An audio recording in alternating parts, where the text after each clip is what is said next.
Welcome to Kopi Time, a podcast series on markets and economies from DBS Group Research. I'm Taimur Beg, Chief Economist, welcoming you to our 155th episode.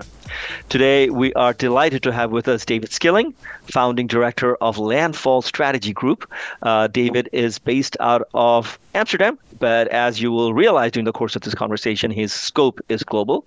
And I have known David from the days he used to live in Singapore, so of course he takes a great deal of interest in Asia. So the way we will structure the discussion is get a sense of, what is David up to on a day-to-day basis, and then we will talk about a paper that he recently wrote, which caught a lot of my attention. So with that in mind, David Skilling, welcome to Kopi Time. Great, thanks so much. Good to be here. Great to have you, David. I've been looking forward to this. Your outfit, Landfall Strategy, focuses on the intersection of global economics, geopolitics, and economic policy. Well, you certainly have been busy this year. Let's begin by getting a sense, David, of the sentiment of your clients so far.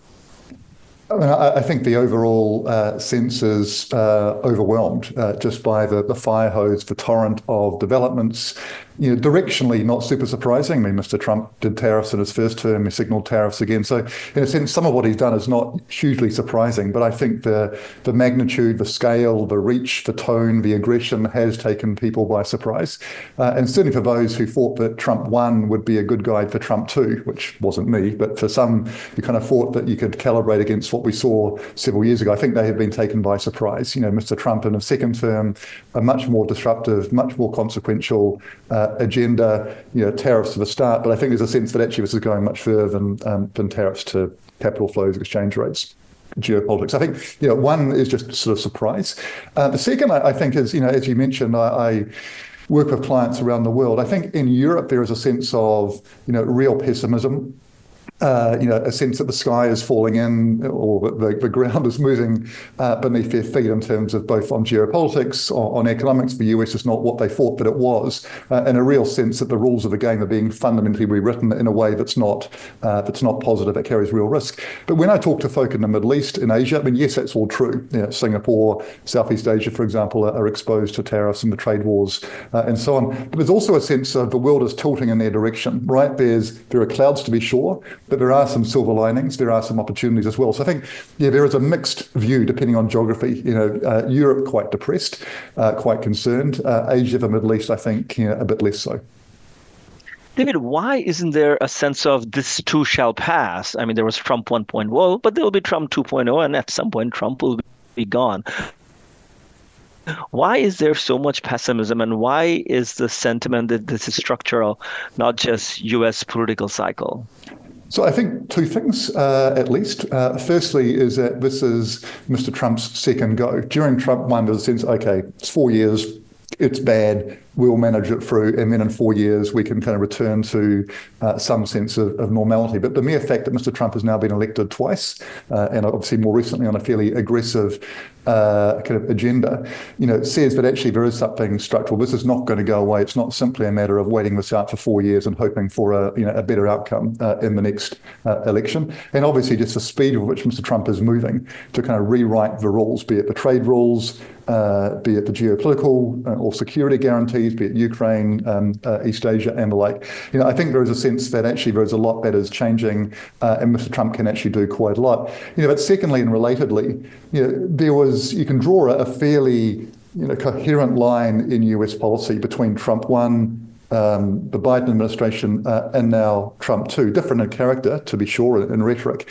But Mr. Biden didn't undo very much of what Mr. Trump did in terms of tariffs. He became more hawkish on China, technology, investment, and other restrictions. And so there is a sense that, Mr. Trump is reflecting, underlying shift in US sentiment as much as he is kind of the cause, if you like. This is not simply about Mr. Trump. This is about different US attitudes to the world. It's why he's been elected now twice. And I think, there is a realization that actually whoever wins in, a few years' time, the next presidential election, the US is just quite a different proposition. And I think, it's just a reminder that Europe, Asia, the rest of the world need to accommodate themselves to a structurally different US approach to the world, both in economics and in terms of geopolitics. David, I couldn't agree with you more. I think that many recoil at certain actions of Trump, but I think that reaction should be seen in the context of the fact that half of America does support a lot of the things that Donald Trump is doing, and that support is going to outlast Trump becoming president again and again, or his successor. David, I was in Denmark last week. I went to grocery stores where they put little stars next to Made in America products because there is a product boycott going on in Denmark. I mean, there's of course the Iceland issue, the Greenland issue is certainly catching people's imagination, but again, it doesn't feel like a fad. It seems like in some ways Trump may have done it in an aggressive manner, but the events of this year seem to be more of a symptom than an underlying cause itself. The underlying cause is that the U.S. is stretched and it is looking inward, and we will have to sort of deal with that independent of the political cycle. Okay, so let's not wallow in the despondency. Your job certainly is to look for opportunities for your clients. So you're based in Europe, but you've spent a lot of your life in Asia. Is Donald Trump inadvertently bringing these two regions together? I mean, yes and no. So the kind of the obvious answer, I suppose, is yes. I mean, Europe is now looking for kind of additional friends, as is Asia for that matter. Kind of like-minded countries that want to trade, that want to invest, that want to hold on to what remains of a kind of a rules-based open order. So for Europe's part, they are more aggressively looking for free trade agreements, both in Asia, with India notably, developing relationships with Vietnam and other Southeast Asian countries, also with Latin America, doing an FTA with a Mercosur group. Mr. Macron was at the Shangri-La dialogue recently in Singapore, talking up Europe-Asia relationships, in this case in the security and geopolitical realm. But I think more broadly, Europe is looking for options. It wants to reduce its exposure to the US, both economically and on other dimensions, and developing relations with Japan, with South Korea, with Southeast Asia, with Australasia, with India, I think is very much top of the agenda. There are lots of shared interests between the two. But I think the elephant in the room on this is China. I mean, China is a big part of Asia. Europe's relationships with China remain tense. They are not what they were 5-6 years ago. There are an accumulating series of trade tensions, tariffs being imposed on Chinese electric vehicles, rare earth restrictions being imposed in the other directions, recently restrictions on things like medical technology. So there's a raft of kind of trade disputes and frictions that will constrain the extent of the European pivot, if you like, towards China. It's not going to move away from the US towards China. We'll be pragmatic to be sure, but it's not going to pivot markedly. And I think on the geopolitical realm, there's a sense that China is a rival, is a competitor. It is supporting Russia, which is a direct threat to Europe. So I think there are going to be limits, if you like, to how far Europe can maintain cordial relationships with China. But for Asia ex-China, I think certainly there is going to be increased European interest, investment, both at a government level and at a firm level, in developing relationships with like-minded countries in Asia. David, last year, Mario Draghi's paper on competitiveness certainly caught a lot of eyes, and I felt that it had a lot of resonance within Europe even before Trump's election. And I think that even rings truer today, that Europe really needs to invest on improving its productivity performance.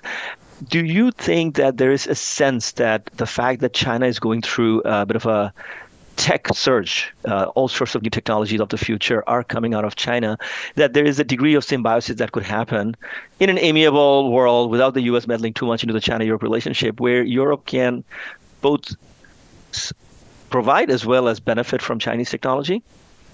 I mean, yes. I mean, you already see just a prosaic example, a lot more Chinese EVs on European roads, still fairly small in absolute numbers, but growing quite quickly.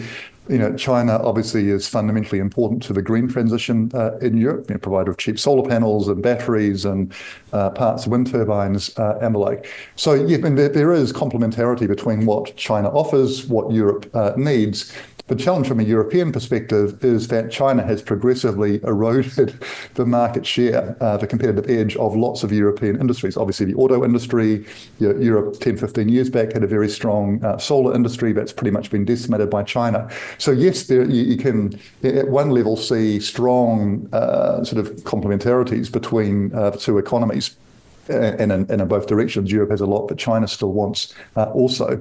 But there's also real competitive tension. There's concern in Europe about dumping, around Chinese subsidies, around Chinese mercantilism, and the like, which is why Europe has been imposing various tariffs, and I think there is more to come, in concern about sort of goods that can't go into the US because of tariffs being diverted into Europe. We're already seeing that in terms of steel. So, I think, yes, there is an answer, and that's certainly been the European view over the last 10, 15 years. China's a big export market. China's an important source of cheap manufactured goods. But I think there is a sense that Europe's strategic autonomy, the ability for it to control its supply chains, to maintain critical mass in core strategic industries, be that energy, be it defense, be it tech, is being undermined by China. So I think Europe is going to be pragmatic. It understands the importance of China. It's not going to do a US in terms of trying to cut itself off from China. But I think there's also growing awareness, certainly post-Ukraine, that you don't want to become overly exposed in terms of energy, in terms of tech, in terms of auto, to a particular market, particularly one with whom you're not fully values aligned. So there are going to be limits. Yeah, absolutely. I agree. David, one anecdote I'll share with you. So last week when I was in Denmark, I met with representatives of a large biotech company, and they had an additional sort of wrinkle in this conversation. They said that the reason they remain heavily invested in China, A, of course, market access, B, they do a lot of exporting out of China from the products that they manufacture in China. But third is that they felt that in the life sciences area where they sort of stand at the frontier, some of the real big breakthroughs are coming from China. And therefore, they need to be in China to watch that develop and seize that technology from a very close proximity as opposed to being in Europe and just saying, well, that's a different world. I felt that conversation I would have not heard 5-7 years ago. It's a new development that some of these breakthroughs coming from China, and then it behooves on enlightened companies to be in China just for that proximity. So I've come back from Europe with a new appreciation of China to some extent. Now, David, we were talking about Asia and Europe. One thing that Asia and Europe have in common is that both are capital surplus economies. Both have been more prudent than their American counterparts in terms of savings and have racked up large surpluses, and they've exported quite happily a large part of the capital to the U.S. over the years and decades, allowing the U.S. current account deficit to be financed. Things are changing, and you have been thinking about this. You recently wrote an article tellingly entitled Capital Wars. And one of your arguments in that paper is that a structural change to cross-border capital inflows is in the making. Let's expand on that. Sure. So it's two parts. So if you think about kind of demand for capital and supply for capital. So on the supply side, as you say, China, many other East Asian economies, Japan most notably, but also the ASEAN economies, also the Gulf countries have been saving for many years, consistent, persistent, fairly large current account surpluses that have in the main been invested in the US. The US is on the demand side, the large demander of capital. It's run consistent current account deficits for a long period of time. The UK also, but the US is the large game in town. And so you've had a picture where you've got persistent current account surpluses, exporting capital into the US. But if you look at the surplus countries, there are dynamics that suggest that the extent of those surpluses is going to reduce over the next 5-10 years. So in Europe, Germany is the major moving part here for new government and changed German attitudes. It's going to be more fiscal spending, more investment, be it military, be it energy, other forms of infrastructure. The same is going to be true to a lesser extent across most European countries. There is an understanding that defence expenditure has to increase. And so we are going to see reduced government saving. I think also reduced household saving as well, but government saving is going to be the big thing that shifts. And so I think we can expect reasonably for the size of the European current account surplus to reduce as savings comes down, as investment in Europe comes up. Similarly in the Gulf, oil prices down, increased investment at home. So again, Gulf surpluses are going to constrain Japan. Interest rates are normalizing, they're on the rise, like to have repatriation of capital. For various reasons, I think also Japanese surpluses reduce, and over time, possibly China as well. China moves to a more an economic model where domestic demand is a more important component of final demand. So on all of the big current account surplus countries, for various reasons, you see dynamics that I think are going to shrink the size of capital, the capital pool that is exported. And then you've got the US on the other side. The US, as I said, run very large deficits, largely due to its large and expanding fiscal deficit. And as we know from the last few weeks, that seems to be moving up. The budget working its way through the House at the moment, or the House and Senate at the moment, looks to be expanding that deficit. But that's going to become tricky. If the pool of capital from overseas is shrinking, the US is going to have to work harder, if you like, or find it more difficult to attract that capital. At a minimum, we're seeing interest rates move up to make the US more attractive, which we are already seeing. The dollar will probably come off, which again is what we're seeing. But this is happening, as we know, at a time where people are questioning the risk profile of the US. Is the US an unambiguous safe haven? What sort of risk premium do we need to attach to the US? And so, the US is in a much more intense competition for capital because the pool of available global capital is shrinking at the same time as we're seeing some question marks. So capital wars is partly a sense of, there is just going to be an intense competition for capital. We're also going to see, I think, more capital nationalism, countries wanting to kind of hold on to their national savings to finance strategic investment, be it defence or energy or infrastructure and the like. And so trade wars, I think, are very much kind of a precursor to some of the international or cross-border conflict we'll see in terms of attracting and retaining capital. And these, I think, will be at least as consequential as the trade wars that we're beginning to see. So, David, I want to sort of do a little tour of the world, region by region, in the context of capital war. So let's start with the U.S. To your point, that U.S. is not really heading in the direction of lower fiscal and current account deficit, but at the same time, the world seems to be assigning higher risk premia to the U.S., and therefore you expect interest rates to be higher. Do you also expect the U.S. to do some of the things that Stephen Moran wants to do, which is force the world to buy U.S. treasuries in return for getting U.S. security protection? Yeah, I think we need to be open to, if you like, unorthodox measures. The US has a major imbalance that it needs to correct in terms of external account. It's got a clearly unsustainable fiscal path, and international investors in particular are more worried about the US. So market forces will take you a bit of a way. Bond vigilantes doing their thing, trying to kind of curb some of the fiscal excesses. Just given the politics in the US, I'm not sure that is going to be enough. And so, I think we are going to see, as I said, some unorthodox measures being investigated, at least. So you mentioned Stephen Moran's paper. I would be very surprised if, in the context of the current tariff or trade negotiations that the US has underway with countries like Japan and South Korea and others, that there, as part of those negotiations, there weren't some sense of, look, if you want to have lower tariffs, if you want to continue to benefit from the US kind of security guarantee, be it East Asia or elsewhere, then we are expecting you to buy X $100 billion of US treasuries, perhaps on the market, but we expect you not to be selling these down and probably to buying more. So in a sense, you're trying to expand the pool of demand for US treasuries, not by, and it's essentially a kind of a coerced or kind of under duress purchase. We'll tariff you, we'll remove US troops if you don't do this. So I would be very surprised if we didn't see some pressure in that regard. For countries like China, that's more problematic. But for kind of allies like Japan, like South Korea and others, I'd be very surprised if we didn't see that.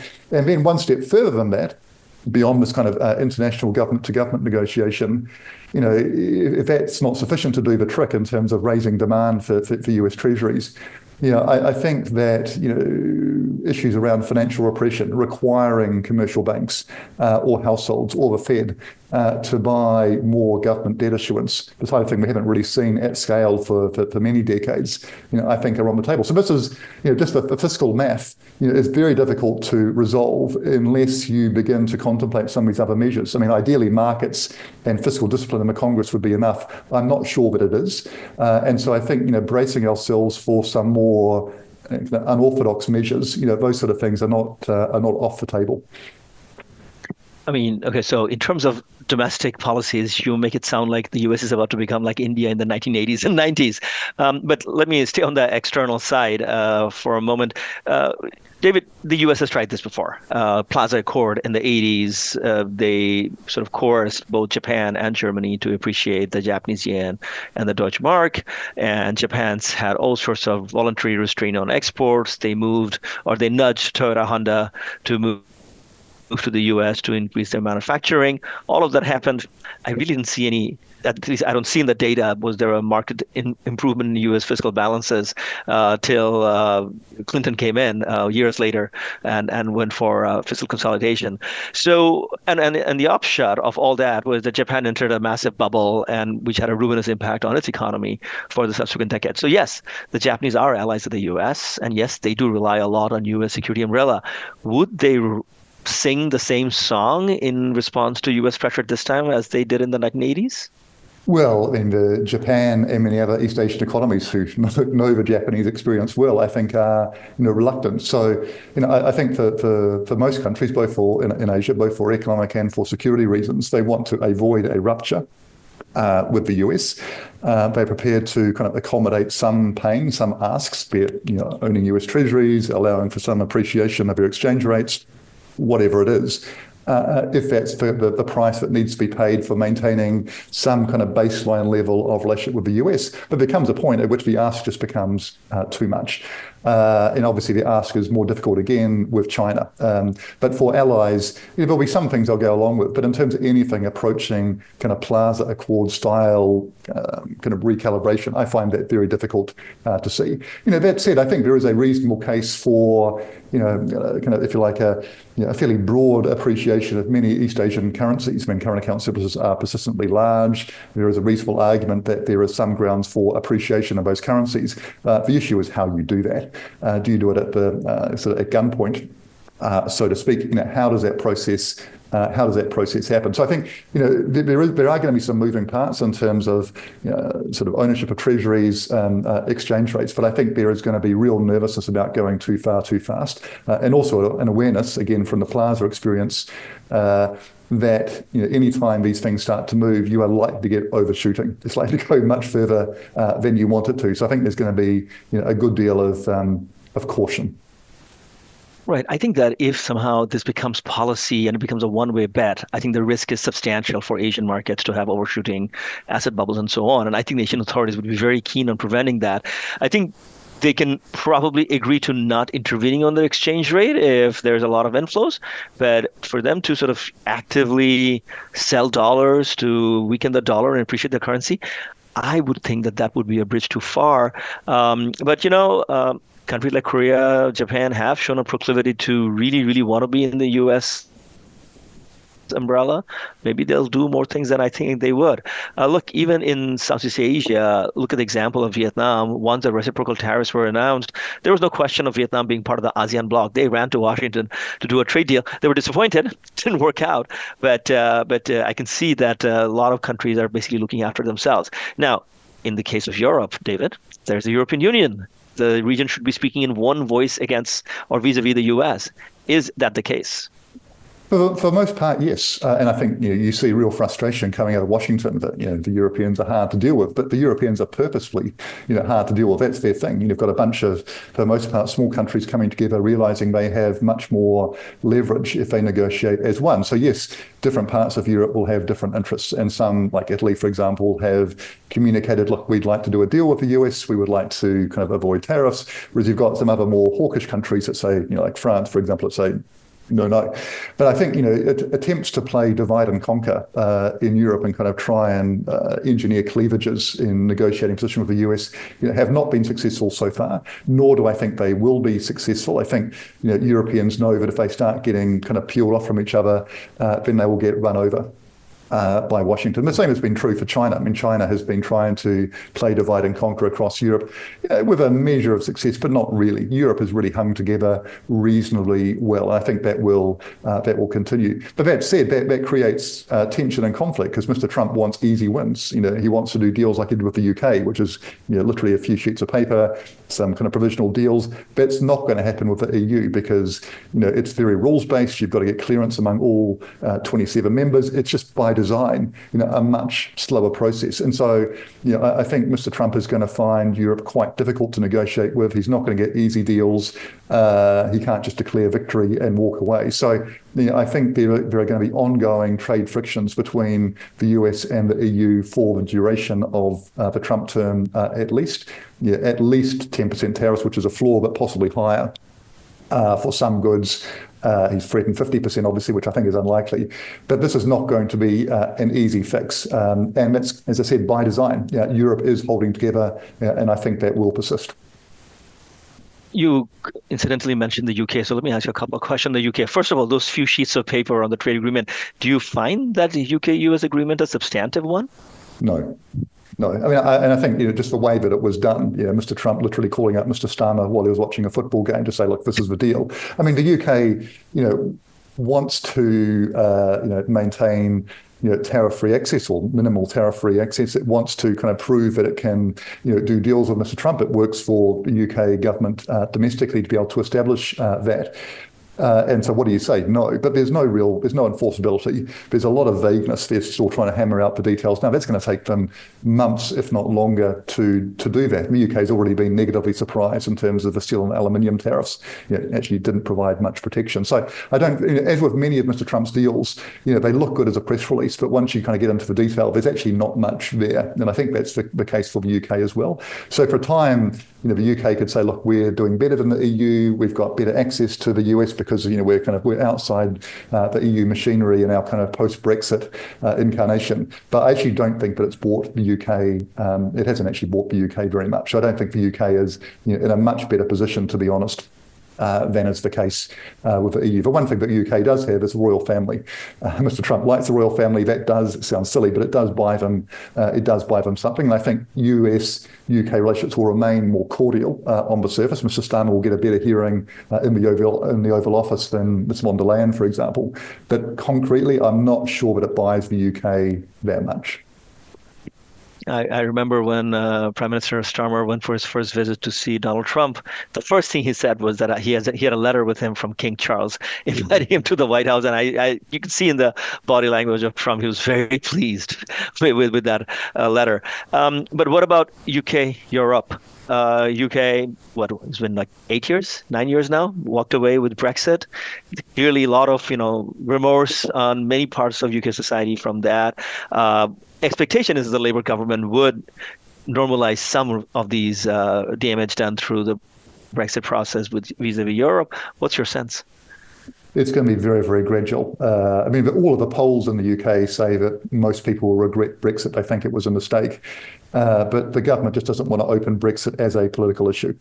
And so there are ongoing negotiations. There are things like veterinary agreements and some cross-border mobility for young people that are being negotiated. But it's all fairly kind of on the margin. It's not nothing. And it's good to see things being normalised and a more constructive professional tone being taken.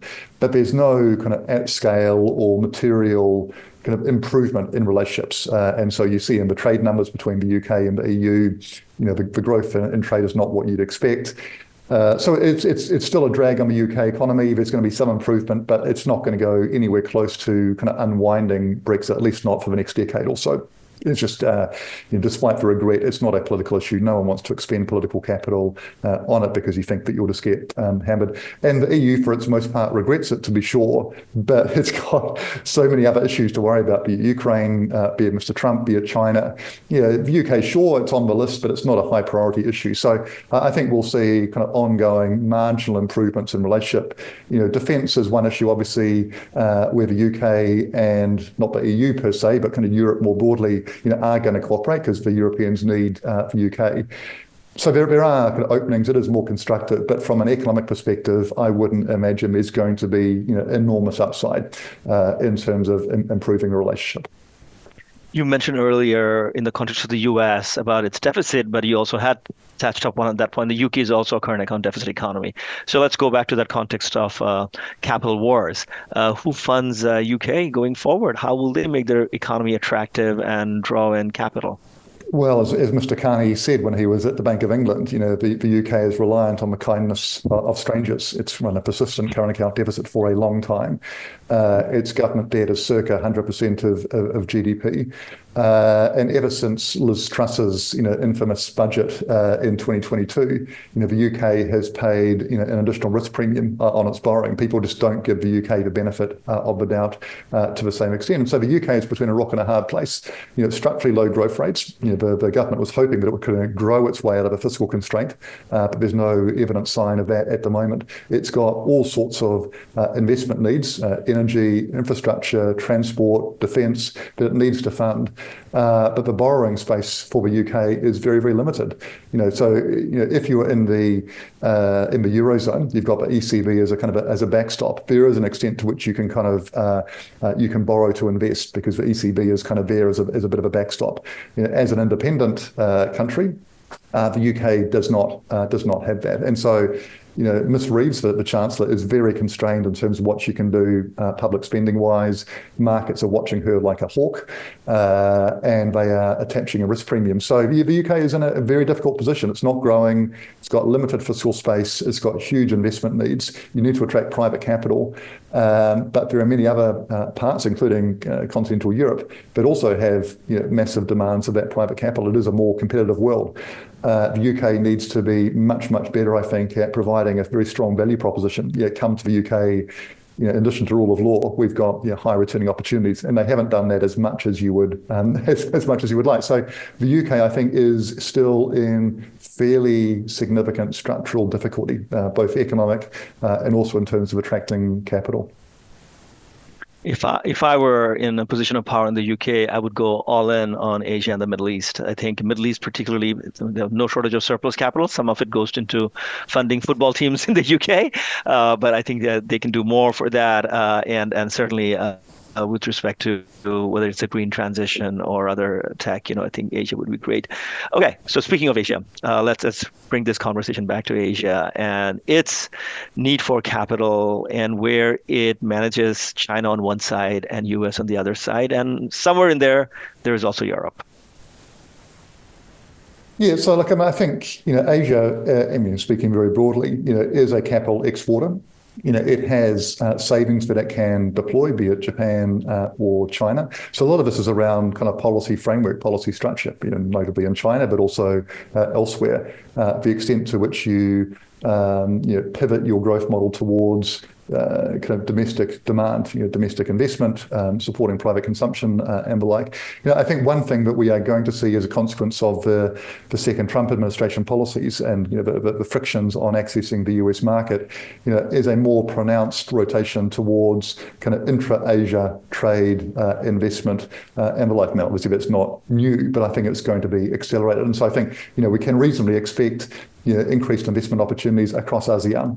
Also India as well. And so I think there's going to be, capital within Asia is going to be a lot stickier. A lot more of that is going to stay within Asia. It's going to be less likely to be exported to the US and to other advanced economies. And so I think we could reasonably expect, fairly robust growth in investment as that savings is if you like, redirected. Europe has been trying to work out an FTA with India. European companies seem to be, keen to invest in India. What has been the general sort of report card over the last 10 years? I mean, we all know that the headlines are very flashy, and India is certainly the flavor of the decade as far as EM investment is concerned. But by and large, what do you hear from European investors with respect to their experience in investing in India? Difficult, right? So as you say, on paper, it looks good. You just look at the demographics or GDP growth rates or the like, it looks great. And even for people playing the long game, taking a very long kind of view on the size of the market, the experience has not been straightforward. Kind of domestic regulatory and tax environment is challenging. Obviously, infrastructure and the like is not what is the case in China. So, yes, there are, some points of attraction. There is also kind of the de-risking play, which is, as Apple and others have done, but also you see European firms, we want to be less exposed to China. We're going to bring some of our manufacturing capacity and locate it in India. There is some of that happening, but the numbers are not fantastic in terms of magnitudes of investment. The returns have not been often what has been desired. And you see that, even in kind of government-to-government relationships, India is seen as a great prize, kind of non-aligned, if you like, within Asia, a counterweight to Asia, be it in terms of trade agreements or security relationships. There's a desire to do more, but it's always pretty hard going. I mean, free trade agreements take decades to sign. In the UK has made some progress, but in general, it's hard yards. So people will continue to invest. India is a big prize, so to speak. It is a very large economy. It matters for many reasons. So people are not going to give up on India, but I think there's just an awareness that it is at best a long-term play requiring kind of long-term horizons. So India is a big prize. China is super consequential. Taiwan makes chips that nobody else can make. What about Indonesia? You live in the Netherlands, a country with long historical ties with Indonesia. Do you hear any marginal increase in excitement, enthusiasm about the most populous Southeast Asian country? I mean, the short answer to that is no. Indonesia still floats a bit below the investor radar, and I'd say just for the kind of the public radar. I mean, people know the numbers, of course. It's a very large economy by population. Certainly, headline growth rates are interesting, but it's not quite clear what Indonesia is. What's its value proposition compared to other markets in the region, outside of direct resources. There's a bit of understanding of Indonesia's role in the green transition, but outside of that, Indonesia, I'd say, punches below its weight in terms of investor interest. And the new administration, in my judgment at least, hasn't done very much to shift that. There's no kind of uptick, if you like, in investor interest. So Asia, in general, is really increasing in kind of mind share, but I'd say Indonesia plays a pretty small part of that. And finally, my little red dot, Singapore. Singapore, of course, is not as large as any of these countries that we just talked about. But as you mentioned earlier, we had the Shangri-La dialogue here. We had the different secretaries around the world come to this country. And this country sort of stands for rule of law, open trade, and so on. Is Singapore in danger of becoming old-fashioned, not capturing the zeitgeist of inward-looking nativist policies around the world? Well, I would say, I'm not sure that small countries should absorb that zeitgeist. I don't think that's the learning. And certainly the rhetoric from, political leadership, from the Prime Minister on down over the last few months and the run up to the recent election has been, kind of danger, risk, the world is turning upside down, we can't rely on the US. And for small countries like Singapore, that's problematic. All of which is, obviously true. But I'd also say that Singapore has seen this movie before. There's been many kind of shocks to the system, from the Asian financial crisis to the GFC to the pandemic, where there's a sense that kind of Singapore as a very small, very open economy is kind of deeply challenged, either because foreign demand is reducing, or kind of various kind of areas of fragmentation of the global economy. But Singapore is able to re-engineer itself, to accommodate itself to new realities, and often to be, the first cab off the rank, if you like, in terms of redesigning its value proposition. So, as I said earlier, I think that one implication of the Trump administration policies is going to be a greater focus on Asia as an Asian economy. It's going to be growing perhaps in different ways. Domestic final demand is going to be a more important component. And so Singapore's been pivoting, if you like, towards a greater ASEAN focus over the last maybe decade, several years. I think we're going to see that supercharged.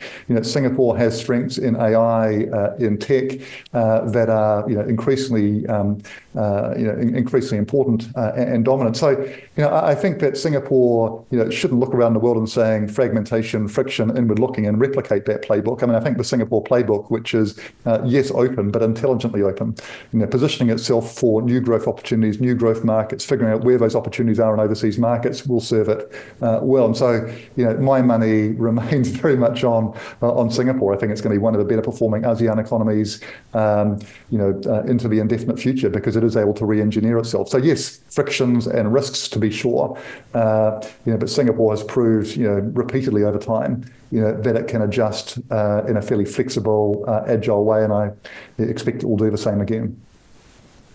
Indeed, when I look at FDI numbers, I certainly see resonance in your points. It's been basically a golden age of investment as far as Singapore is concerned the last 3 years. Don't think that is abating in any meaningful manner, even in 2025. I was recently invited to go attend a British High Commission ceremony where their big carrier fleet is coming to Singapore. Of course, the U.S. Aircraft carriers and other big naval ships come to Singapore as well. So militarily, Singapore seems to be very well aligned with the West, but at the same time, economic ties with China is substantial. I haven't really detected, even with Defense Secretary Hegseth, who's a very hawkish gentleman, didn't really come to Singapore and give a lecture like you are with us or you're not with us sort of thing. So yeah, my fingers are crossed, and I do think that Singapore is probably doing a pretty job of balancing both, not forsaking one for the other, but at the same time not being captured by one either. David, very illuminating conversation. I can't thank you enough. Thanks so much for your time and insights. My absolute pleasure. Thanks to our listeners as well. Kopi Time was produced by Ken Delbridge at Spy Studios. Daisy Sharma and Violet Lee provided additional assistance. All 155 episodes of Kopi Time are available on YouTube as well as on Apple, Google, and Spotify. Mind you, this is for information only and does not constitute any trade advice. The research of DBS are available all for public consumption. Just Google DBS Research Library. Have a great day, everybody.